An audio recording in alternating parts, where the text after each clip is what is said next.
Hello and welcome to this week's video. My name is Anuska Taylor. So lovely to have you here.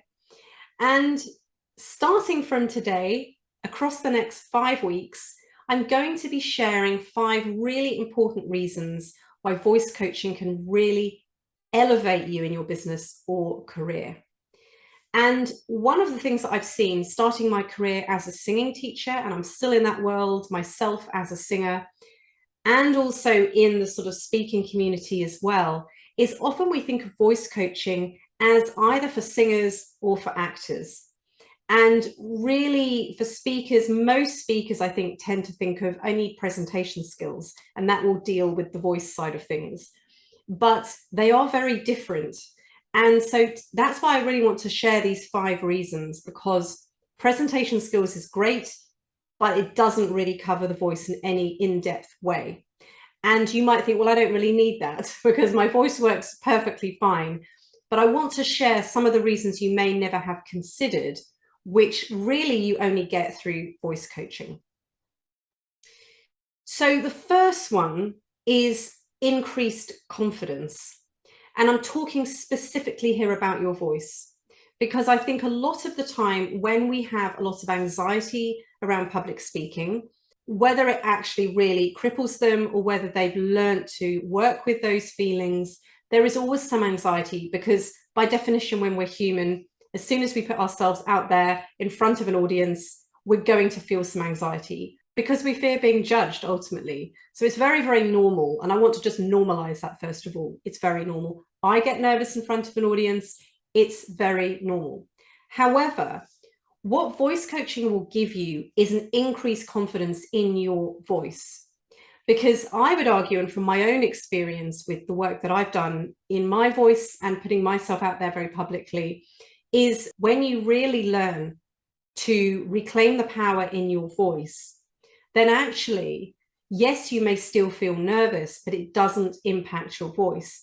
And actually, those nerves, which is just energy, it's not good or bad, right or wrong, it's just how we've labeled it, can then be channeled into really delivering the greatest presentation or speech or training or whatever it is that we're doing. But when we don't trust our voice, when we're not actually sure what's going to come out, then the nerves then can snowball very, very quickly. Because common symptoms of nerves that show up in the voice, obviously there's nerves that show up. I mean, for example, for me, I used to find my hands used to shake. So my voice was never really affected because I've been doing this work for so long, but I would find, say, my hands would shake. But if you're someone that experiences nerves through your voice, it can show up in many different ways. So the first being the voice often shakes when we're nervous. Another one is we might experience a dry mouth and we'll feel like we have to keep drinking water, and it's just not going to feel very pleasant, and it's very distracting when you're trying to speak. Another one, a very, very common one, and I've done previous videos on this, is speaking really fast. And we just want to get our message or whatever it is we're saying out as quickly as possible. We don't really pause, we don't really think, we just gabble our way through and speak really fast just to get it over and done with. So that's how it can show up in the voice. But when you really understand and learn how your instrument really functions, how to really harness that power in your voice, then you become the master of your voice versus your voice is mastering you. And even when you do find yourself feeling a little bit anxious, feeling a little bit nervous, the butterflies are going, maybe the hands have started to shake and you're like, oh, what's going to happen to my voice? You have the tools and the know-how to course correct. So you can very quickly get back into feeling in control with your voice versus your voice just controls you. And of course, from a professional perspective, sometimes we have one opportunity to make a good first impression. And whether we like it or not, people do judge us on our voice.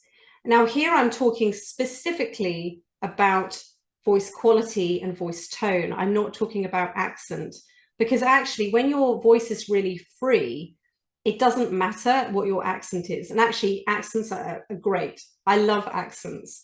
But the challenge with accents often is only people within your community can understand you. It can be very hard for other people to follow you, and it can almost be a barrier to letting anyone in. So this isn't about changing your accent. This is about freeing your voice so your accent is clearer, is more powerful, is free to be expressed. And this is what the power of voice coaching can give you, because we give you the tools to get out of your own way, to remove the brakes, the muscular brakes that we consciously and unconsciously put on our voice. So regardless of accent, if there's these muscular brakes on the voice, we're never going to be fully heard. We're never going to be fully understood. And the nerves are going to just exacerbate everything that's already there. So when we really learn how our incredible voice actually works, how we can get out of our own way, how we can free the voice, how we can really allow the voice to move and to express through us, then even when there's some nerves, it doesn't actually really impact our voice, and it doesn't distract us, because we're so confident in this instrument that we have and our ability to communicate. So that's my first one. As I said, I'm going to be sharing the next 4 because I think this is so important, just to start to see the power that you hold within yourself. Now, presentation skills training won't give you this depth of understanding and knowledge in your voice. It's not really about the voice. Very briefly, it's about the voice, but there's no depth in the voice when you work with a presentation skills coach. So what I would do is all about the voice. And ultimately, the voice is the instrument which you're using to express, which you're using to communicate. Yes, of course, we need to learn how to show up and how to present and how to craft our message and our story. But ultimately, our voice is delivering that, and our voice is the most important communication tool. So you can have the greatest presentation, the greatest story, etc., but if you can't communicate it, if people can't follow you, if they can't understand you, if your voice is getting fatigued easily, getting very croaky and raspy and tired, it's just going to be lost anyway. So really learning how to maximize and enhance your voice is the key, the very, very first key that you want to be focused on. And there's so much you can do. And that's really the gift of this kind of work. So stay tuned over the next few weeks, because I'm going to be sharing more really important reasons why voice coaching is really, really important if you're serious about making a bigger impact in the world and becoming more successful and stepping into your full potential, because your voice really, really matters, particularly these days when so much is online. How often do we actually have in-person meetings anymore? So your voice becomes more and more important, because often we're not even watching videos. How many times we've been on a Zoom call where people have their videos off? No one's even looking at anyone. So your voice becomes extremely important. And it's also the vehicle for your expression. So on a personal level, your voice is so, so critical. So stay tuned for the rest of my videos. If this work is of interest to you, please check the links below, how you can work with me, how you can learn more about how I help clients. And if you've got any questions, of course, please do post them below. And if you haven't subscribed, I really do appreciate every single one of you that has subscribed. And please do continue to subscribe if you haven't already. But I will see you next week on number 2.